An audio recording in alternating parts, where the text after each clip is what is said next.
সুপ্রিয় দর্শক, আজ এমন একটি অত্যন্ত শক্তিশালী তদবির আপনাদেরকে শিখিয়ে দেব। আপনার মহা বড় কোনো দুশমন যদি থেকে থাকে, মানে আপনার জীবন সে বিনাশ করবে, আপনাকে ধ্বংস করে ছাড়বে, আপনাকে ক্ষতি করে ছাড়বে, সেই দুশমনকে চিরতরে সাইজ করার জন্য এই শক্তিশালী তদবিরটি আপনার জন্য। তবে নিয়মটা, আপনারা যদি ভিডিওটি শুনে আপনার নিয়ম মনে না থাকে, প্রয়োজনে বারবার ভিডিওটা শুনবেন এবং নিয়মটা লক্ষ্য করবেন, কারণ নিয়মের ব্যতিক্রম হলে আপনার নিজের জীবনের শঙ্কা রয়েছে। সেজন্য এই সমস্ত আমল করতে গেলে আপনি নিজে আগে ঠিক হয়ে নেবেন এবং ভালোভাবে বুঝবেন আমি কি বলি। আপনার দুশ্মনকে সাইজ করার জন্য আপনি কি করবেন, বুধবারে শুরু করবেন। বুধবার থেকে 3 দিন পর্যন্ত আমলটা করতে হবে।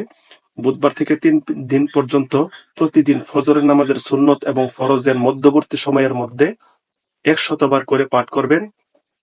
ইয়া কাহিরু যাল বাতিশিশ শাদীদি আনতাল্লাযী লা ইউতাকু ইনতিকামুহু ইয়া কাহিরু, এটা পাঠ করবেন। ঠিক আছে, এটা পাঠ করবেন।